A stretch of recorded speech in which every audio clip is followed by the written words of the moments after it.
Pride Education. Hello my dear student, welcome to my class Pride Education. बच्चों 9th standard का lesson number 5 बहुत important है। पता है क्यों? क्योंकि 10th स्टैंडर्ड में अलजेब्रा में सबसे पहला ही लेसन ये आने वाला है। सो बेसिक क्लियर मैंने लेक्चर नंबर 1 में कर दिया था। जिसने भी नहीं देखा प्लीज जाके 9th standard lesson number 5 algebra का लेसन देख सकता है। आज हम लोग करेंगे 5.2। लास्ट लेक्चर में हमने किया था एक्सरसाइज 5.1।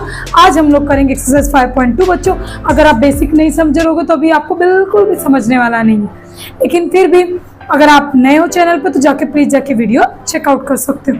देखो नॉर्मली अगर साइमल्टेनियस इक्वेशन दे दिया x प्लस वाई, ये 3x प्लस वाई, ये तो हम आसानी से कर सकते हैं। भैया इक्वेशन बना के दोगे तभी तो सॉल्व करेंगे। लेकिन ये क्या भैया, ये तो वर्ड प्रॉब्लम दिख रहा है, इसमें तो इक्वेशन बना ही नहीं है। इसमें हमें क्या करना है, हमें खुद से इक्वेशन को बनाना। देखो कैसे, पहले क्या करना है बच्चों, क्वेश्चन को अच्छे से रीड करने का, क्वेश्चन को अच्छे से रीड करके समझने का। देखो क्या दिया बच्चों, in a envelope there are 5 rupees and 10 rupees note. Okay, एक एनवलप है जिसमें 5 रुपए और 10 रुपए के कुछ नोट है, सब नोट। देखो बच्चों क्वेश्चन मैंने यहाँ शॉर्टकट लिखा है, मुझे कंटाला आ रहा था क्योंकि आपके पास तो ऑलरेडी टेक्स्ट है ना, जो आपके पास नहीं है वो मैं देना चाहती हूँ। चलो बच्चों, तो 5 रुपए के और 10 रुपए के कुछ नोट है। प्रॉपर मेजरमेंट नहीं बताया है कि कितने नोट, लेकिन एक चीज और बताइए कि दोनों को मिला के अपने एनवलप में 350 रुपए हैं। समझ में आया क्वेश्चन? एक एनवलप है जिसमें 5 रुपए और 10 रुपए के कुछ नोट है, और उन पैसे को मिला के टोटल कितने पैसे, 350 रुपीज। तो आप बताओ उसमें से 5 रुपए के नोट कितने और 10 रुपए के नोट कितने। देखो according to the first condition हम लोग सबसे पहले क्या करेंगे बच्चों, इक्वेशन बनाएंगे। इक्वेशन नहीं बनेगा तो आंसर कैसे आएगा। चलो according to the first condition बच्चों, नोट कितने हैं, 5 रुपए के और 10 रुपए के। तो 5 रुपए के नोट को मैंने मान लिया x और 10 रुपए के नोट को मैंने मान लिया y।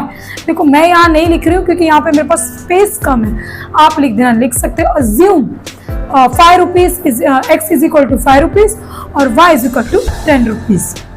अब हम लोग डायरेक्टली इक्वेशन बनाते, देखो कैसे, 5x plus 10y is equal to, total मिला के कितना नोट हो रहा है, 350। मैम ये तो एक इक्वेशन हुआ, दूसरा इक्वेशन कैसे बनेगा, आगे देखो,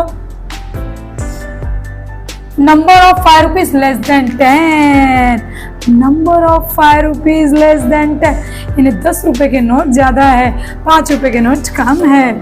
तो उसको हम लोग कैसे करेंगे बच्चों, देखो x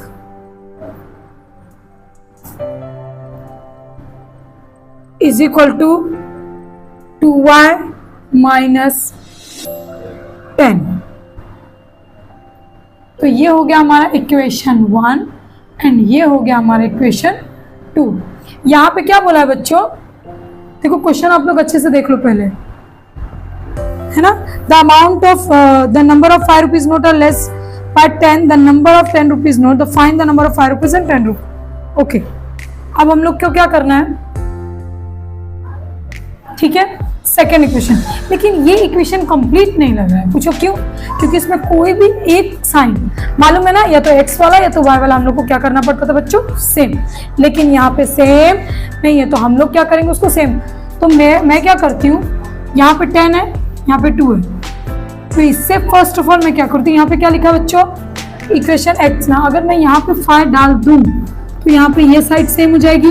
तो देखो ये नया इक्वेशन हम बनाएंगे। अब यहाँ पे अगर मैंने 5 ऐड कर दिया मल्टीप्लाई तो हो जाएगा मेरा 5x, ओके, और 2 के साथ कर दिया तो क्या हो जाएगा बच्चों, 10y। और देखो तुरंत एक डिजिट के बाद इज इक्वल टू नहीं आता, क्या आता है, माइनस या प्लस का साइन। अब यहाँ पे x 5 मल्टीप्लाई किया तो 5x, यहाँ पे 5 मल्टीप्लाई किया तो 5 2 10, देन यहाँ पे 10 5 50। ओके, अब ये हमारा हो गया इक्वेशन 3। अब हम लोग इसको सॉल्व करेंगे बच्चों, देखो कैसे सॉल्व करेंगे अच्छे से देखना। अब ये हमारा हो गया, अब ऊपर वाले को वापस कॉपी, देखो 5x है यहाँ पे, मैं एक काम करती हूँ यहाँ पे एक लाइन ड्रॉ, आपको आसानी से समझ में आएगा। तो पहला फर्स्ट इक्वेशन ले लिया, क्योंकि फर्स्ट इक्वेशन के साथ कुछ भी छेड़छाड़ नहीं की थी हमने। 5x + 10y = 350। ओके, अब सेकेंड ये वाला लेंगे, क्या, इक्वेशन थर्ड जो हमने न्यू वाला बनाया है। 5x - 10y = 350, sorry 50। ओके, चलो, तो यहाँ पे देखो बच्चों 2 5 10 किया तो ये भी 10 हो गया। तो हम लोग क्या करेंगे पता है, ये सेम हो गया, इसको कट कर दी, कोई भी कट कर सकते हो आप। ये कट करोगे तो y का आंसर पहले आएगा और ये कट करोगे तो x का आएगा। अब देखो एक कट हो गया तो 5x और 5x कितना हो गया, 10x। 350 में से 50 को हमको क्या करना है, लेस। अब आप लोग सोचोगे तो इसको प्लस क्यों नहीं किया, क्योंकि मैंने लास्ट लेक्चर में बताया था हमको कब इसको प्लस करना कब इसको माइनस। तो ये हो गया हमारा 300। अब x = बड़ा नंबर ऊपर छोटा नंबर नीचे, 1 0 से 1 0 गए, है ना, डायरेक्ट कट आउट हो रहा तो कट आउट कर सकते हो बच्चों। तो हमारा आंसर क्या आ गया बच्चों, x = 30। क्या आ गया, x = 30। एक बार वापस से रिवाइज करेंगे लास्ट में। ओके, अब क्या करते हैं, x = 30 put in equation 1। Always बच्चों इक्वेशन 1 में ही आपको डालना है, ये चीज एकदम सेव करके रख लो। किसमें डालना है, 1। x = 30 इक्वेशन 1 में डालना है। तो इक्वेशन 1 क्या था, ये वाला, तो मैंने लिख दिया 5x + 10y = 350। ठीक है, अब जहां जहां x वहां 30, 5 की जगह 5, x की जगह 30 + 10y = 350। 3 5 150 + 10y = 350।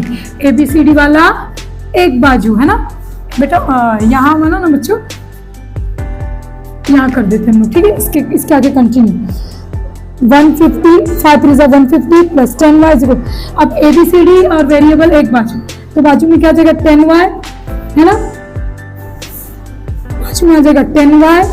ABCD है ना, इसके साथ में वेरिएबल है, = अब ये नंबर कहाँ जाएगा, इसके पास। ये 150 बोलेगा भाई मैं तेरे पास आ रहा हूँ, तो मेरा साइन क्या हो जाएगा, चेंज। तो हम लोग क्या कर देंगे, है ना, 350 हम लोग ने लिख दिया, ये प्लस था, वहां जाके क्या हो जाएगा, माइनस। 350 - 150 10y = 350 में से 150 गया तो बच्चों कितना बचा, 350। ओके, 350 में से 50 गया, देखो कैसे करना है। 350 में से 100 गया तो कितना, 250। 250 में से 50 गया तो 200। क्या जाएगा बच्चों आपका आंसर, ABCD एक बाजू, बड़ा नंबर ऊपर छोटा नंबर नीचे। 1 0 से 1 0 कट गया, आ गया 20। x हो गया 30 और y हो गया, देखो अब इसको मैं वापस एक बार आपको कॉन्सेप्ट समझाता हूँ। पहले क्वेश्चन में क्या बोला था, 5 रुपए और 10 रुपए के कुछ नोट है, लेकिन वो एक चीज बता रहे कि उन दोनों नोटों को मिला के 350 रुपीज हो रहा है। सो स्टूडेंट, अब देखो हमने इक्वेशन कैसे बनाया, 5x + 350 और second the condition number second में क्या बोला, 5 आर लेस देन 10, तो उससे क्या है, कम है। तो x = 2y - 10, है ना, क्योंकि 10 क्या है, लेस देन 10। ओके, अब हमने x इसको अज्यूम किया था, x को 5 रुपया और y को 10 रुपया, यानी कि 10 रुपया क्या है बच्चों, कम है। तो -10 आ गया। अब नया इक्वेशन बन गया हमारे पास यहाँ पे थर्ड, तो फर्स्ट वाले और थर्ड वाले को यहाँ पे कैलकुलेट करेंगे। अब एक y वाली बाजू कट कर दो, x वाली बाजू कट कर दो, कोई भी कट कर सकते हैं। अब ये 5 का क्या हो गया, 10, 350 50 माइनस कर दिए 300, बड़ा नंबर ऊपर छोटा नंबर नीचे, तो x = कितना हो गया अपना 30। अब क्या करना है, x = 30 को पुट इन इक्वेशन में 1 में ही डालना है बच्चों। देखो 2 में डालोगे तब भी आंसर वही आएगा, लेकिन हम भूल जाते हैं 1 में करेंगे 2। एक बात याद रखो, 1 में ही डालना है। चलो अब हम लोग करते हैं अपना सेकेंड एग्जाम्पल, लेकिन पहले क्या करना है, क्वेश्चन को समझना है। द सम यानी कि दोनों, प्रियंका और दीपिका दोनों की एज मिला के 34 ईयर्स। क्या, दीपिका और प्रियंका की दोनों की एज मिला के कितना है, 34 ईयर है, लेकिन Priyanka elder to Deepika 6 year. समझ में आ रहा है ना बच्चों? अब देखो हम लोग को कैसे इक्वेशन बनाना है, वैसे ही सेम करना है। दीपिका क्या है, उससे छोटी है, सेम वैसे ही करना है। प्रियंका को मान लिया x, पहला नाम कौन सा है, प्रियंका के, प्रियंका को हमने मान लिया x और हमने दीपिका को मान लिया y। ठीक है, अब हम लोग अपना बनाएंगे बच्चों इक्वेशन।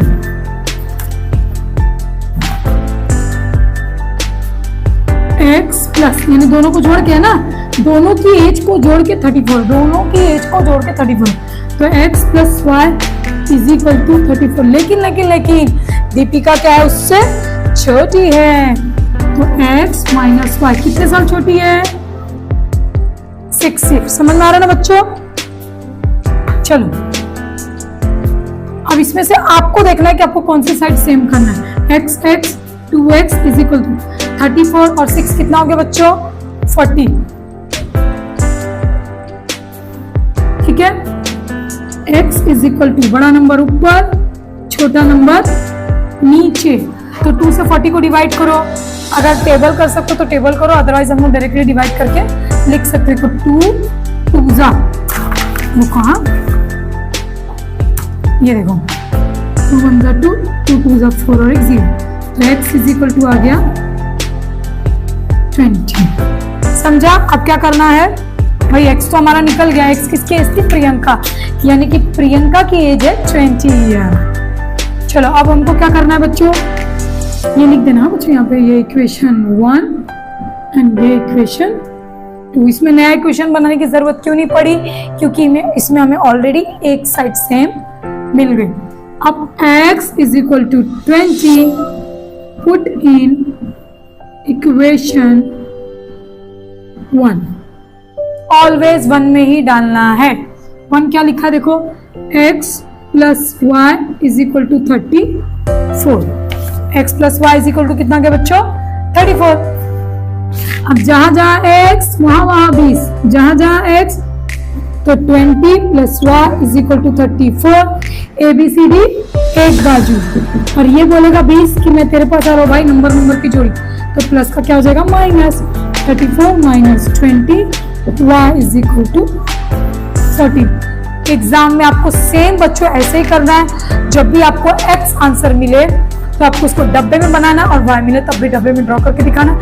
इससे क्या होगा, इससे बेनिफिट ये होगा कि एग्जामिनर अगर यहाँ पे छोटी मोटी गलती भी की होगी ना, वो ध्यान नहीं देगा, पेपर लेगा और देखेगा x20 आया, अपने आंसर शीट में देखेगा हाँ x20, चलो सॉरी y20 आया, हाँ सही है, x30 सही है। ठीक है, देखो इसमें क्या बोला था कि प्रियंका और दीपिका की दोनों की एज को मिला के 34 है, the sum of the age. Okay, तो हमने मान लिया प्रियंका x है, दीपिका y, तो x प्लस वाई 34, और लेकिन एक बात बोला, दीपिका क्या है, छोटी, तो हम लोग लिख सकते हैं ये प्रियंका की एज और ये दीपिका की, है ना, तो वो उससे छोटी है, तो इसलिए माइनस का sign, x minus 5 equal to 6, 34 और 6 हो गया 40, x 2x, x ABCD एक बाजू, बड़ा नंबर ऊपर, छोटा नंबर नीचे, और हमने डिवाइड किया तो 20 आ गया, यानी कि प्रियंका की एज आप लिख सकते हो। हाँ,